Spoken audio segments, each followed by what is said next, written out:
ability to move forward and to develop as a person, as a business person, as a parent, as a spouse. It's just vital to our very being itself. So I think that's a strong topic, just because a lot of people don't even realize what that means. They have never, ever taken care of themselves the right way. And you think just because you go out, you party, you kick it with friends, you're quote unquote living your best life, that you're taking care of yourself. But if you can't pay your light bill, if you struggle paying your rent, if you got a bunch of gadgets that you pay for, but you can't take care of the basic necessities of your life, you got the wrong idea of what self-preservation is. It's incorrect. If nobody has told you you're wrong, I'm going to tell you right now, that shit don't work. Ain't nothing in all these other areas that can give you the answer to who you are unless you do the research yourself. And that takes a lot of work, because you have to force yourself, as Mila was saying, to look outside yourself, to evaluate yourself, and to ask yourself the tough questions. And you don't need an audience or a crowd of people to do it. You need a pen and a notebook. How about that? Get a pen and a piece of paper and just write, or record yourself and just talk. Because in that conversation, in what you put down on that paper, you'll hear the answer. And not only will you hear the answer, but you're going to hear and feel your true emotion on whatever it is that you're writing or talking about. Go beyond the surface of who you are right now and dig deep into the dreams and aspirations and goals and things that you loved as a child. Because that's really the times that we're the most free. And as we get older, we adopt these ideologies and these different concepts that are given to us by other people. And because there's not enough positive information going out, a lot of times it's negative stuff that we're receiving and that we're trying to act on. And we're taking the concept of someone who can't even understand what you're specifically going through, because they've never had to deal with it, and you're looking to them for answers. And then when those solutions don't work for you, it pisses you off, and you go right back into the same habits that you were doing, but you were researching the wrong stuff. You were looking into the wrong places to get the answer. I heard a quote once said that if you want to hide something from a black man, put it in a book. And so how many people aren't reading? How many people are not even taking the time out to study positivity? And what is positivity? It's the lack of negativity. It's having good stuff around you. To have good stuff around you, you have to step outside. You can't expect it to be handed to you. You can't expect people to just walk up to you and give you anything. We have to work for everything, and the harder we work, the better the outcome. We've heard many different sayings, but really, in reality, if you go through life and you're miserable and you're negative, that feeds on other people. You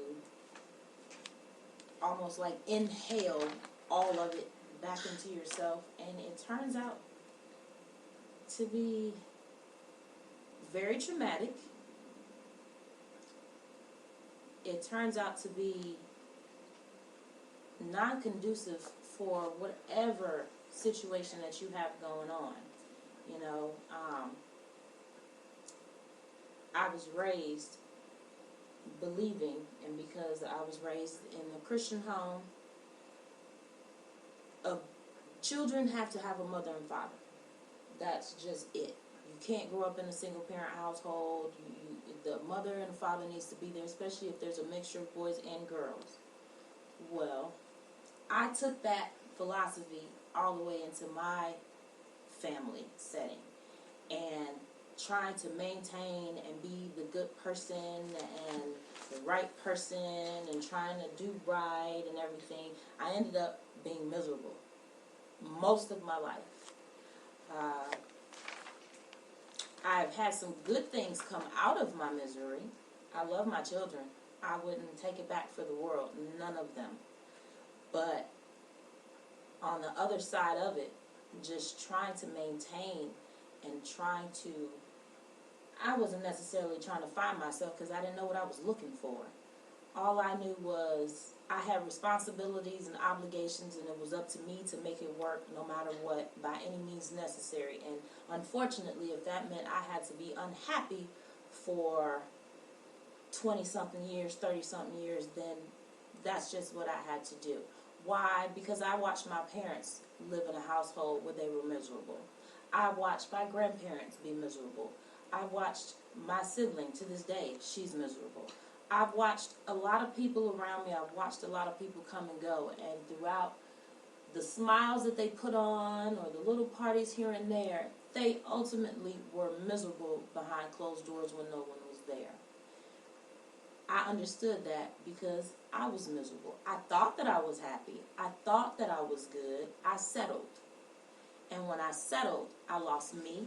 I lost all of my dreams and my goals, my passions, because I was too busy trying to fix and help everyone else around me. Whoever came in my path, whoever I talked to or talked to me, I was overly concerned with their well-being or helping them or this and that, when my home life was a wreck.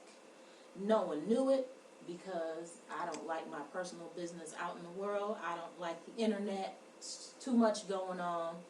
And I just didn't want to be that person. Well, in going through all of that and being in the place that I am now, I have realized where I went wrong in some places, not all, because I'm still learning. But I've also realized that it is never too late, no matter how old you are, to realize you may have missed some things and you need to go and backtrack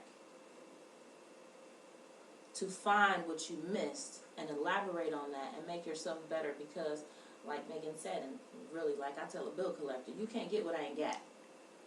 I don't have the money for you right now.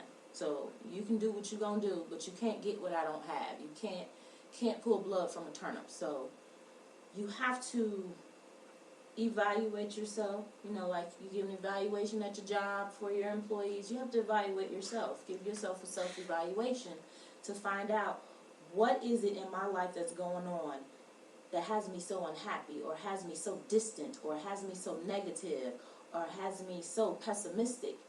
You just have to take that time, and it doesn't happen overnight. For some, it takes years. For some, it takes months.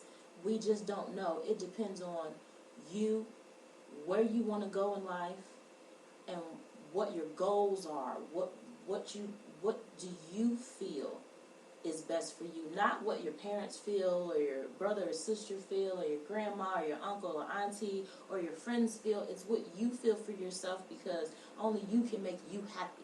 Now, there are other people can make you happy, but they're not going to make you as happy as you're going to make yourself. I'm learning that. And you're going to hurt some feelings, because I've hurt some feelings. I've gotten rid of a lot of people. I don't talk to a lot of people, including my family, because I didn't have what I thought, what I expected of them as my parents. But I also realized they could only do what they could do. They couldn't put out more than they knew. They couldn't feed me more than they had. So now I have to sit back and look at that and say, okay, well, I have to go a little bit further than they did. That's the only way I can teach my children and other people the better side of your obstacles, your situations, your walls, because they can all be torn down. Again, it takes time. It doesn't happen overnight, but if you consistently work on it, it will help you. Absolutely. You know, I strongly believe, and I'm sure I've heard it before, I can't remember exactly where I've heard it, but 88% of the actions formed and decisions made are subconscious.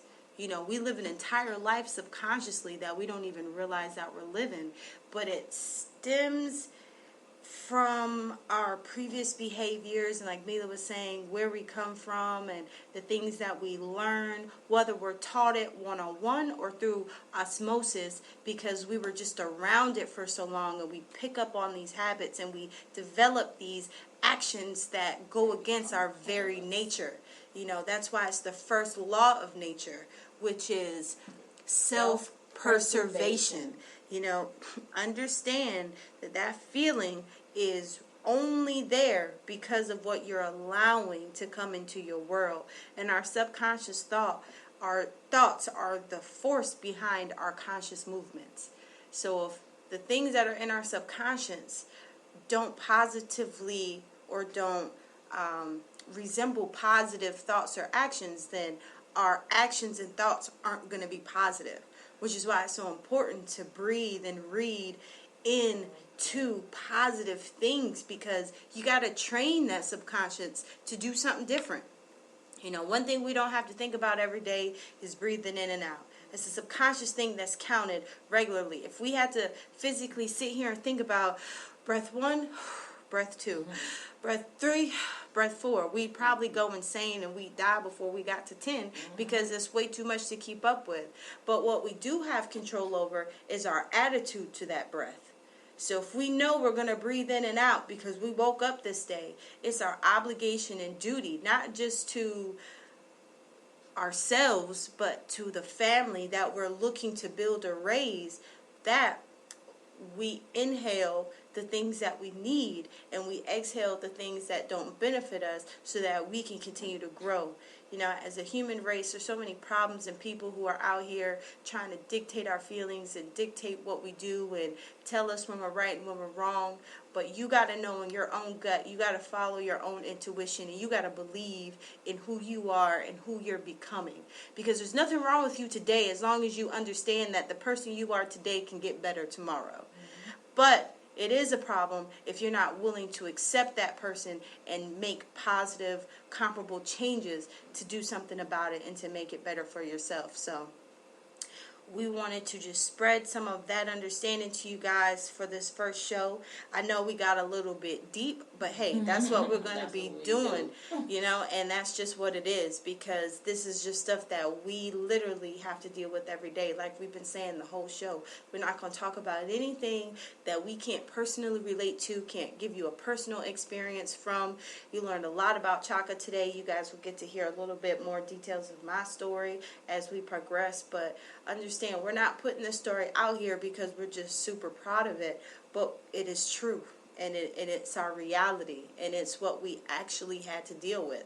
And some of the things may be a little embarrassing. You know, I know specifically Chaka don't really like putting herself out there personally, but we both understand that because we needed someone to hold our hand in certain moments where we felt like we were losing, we just want to be there to hold some of the hands of those people who feel like they're losing right now, so we can provide some type of hope, love, and laughter for you. So I hope you guys enjoyed the show.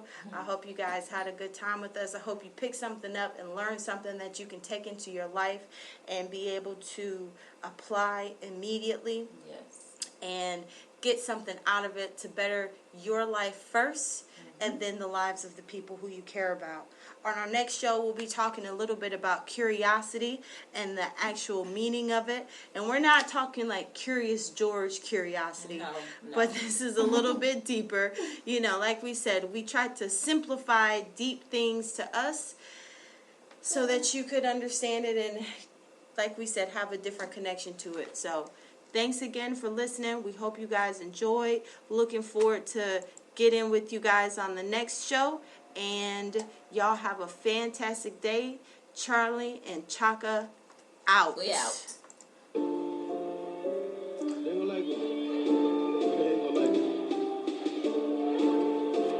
I've been getting to the money.